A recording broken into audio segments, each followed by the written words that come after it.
Please get ready for the passage.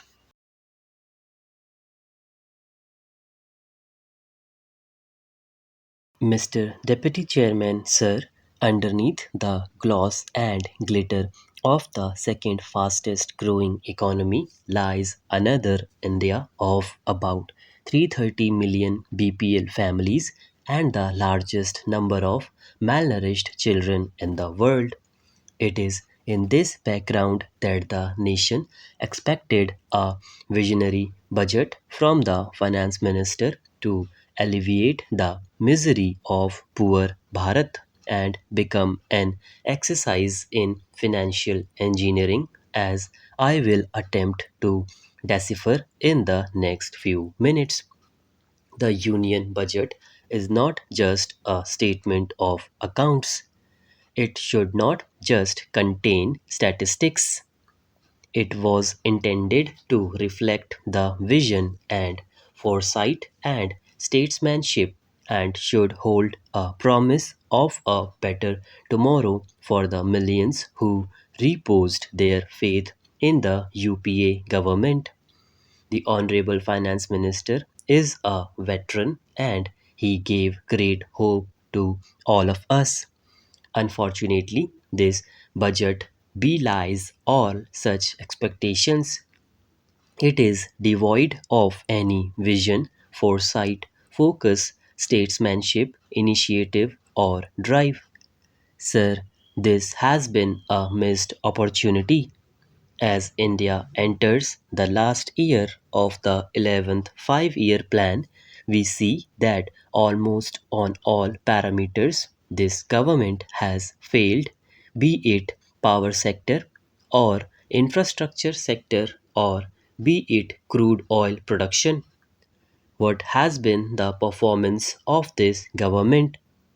Sir, for everything that we ask a question about, they only go back to the NDA performance and juggle with figures and statistics to try and compare part of the performance vis-a-vis the NDA performance.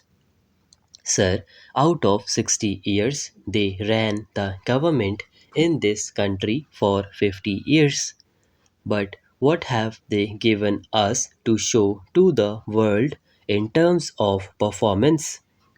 Sir, I think it is time that this government announced performance audits of all the schemes that it is undertaking by the private initiatives, by private participation to understand where we are really going wrong.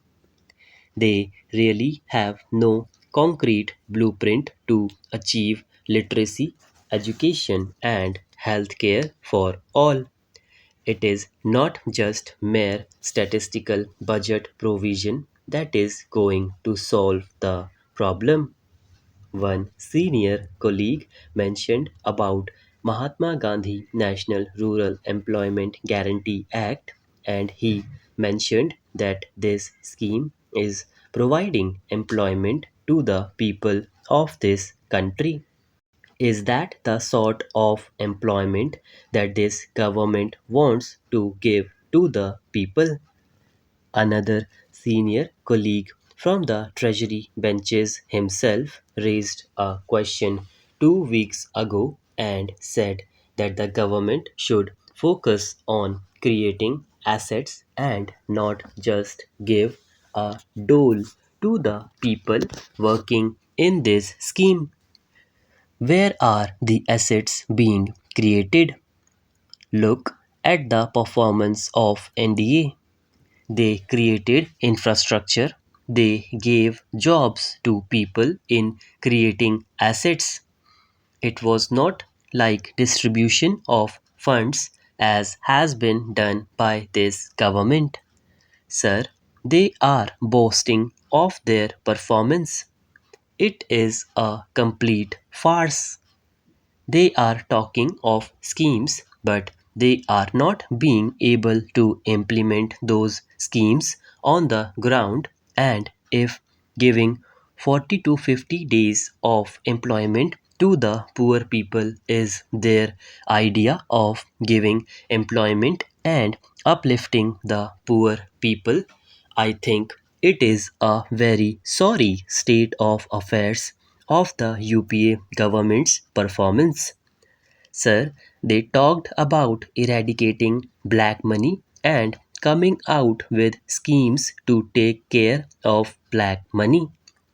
Recently, in a press conference, the finance minister said that they collected 34,500 crore through the Director General of Income Tax, International Taxation.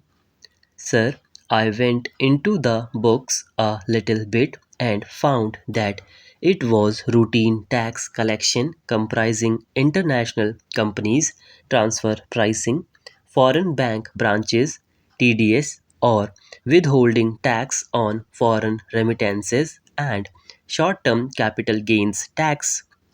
It had nothing to do with the black money. This was not a part of the collection out of any significant effort to go after black money or foreign accounts. In fact, the money that they have collected from foreign accounts is less than rupees 20 crore. Sir, I would also recommend that this government comes out with a blueprint of how all procurement processes in this government are going to take place and how the government is going to allocate natural resources. It is time that we made a policy on this. We should announce a transparent price discovery mechanism through e-auction for all purchases by the government and for allocation of natural resources, be it spectrum, be it oil and gas reserves, be it coal, be it iron ore, or be it government land, etc. All government resources should only be allocated by a transparent e-procurement process where everybody has a right to participate rather than fudging and doing the kind of things that we have seen this government doing in the last few days. I am very worried about a provision in this budget which I think is an amnesty scheme in disguise.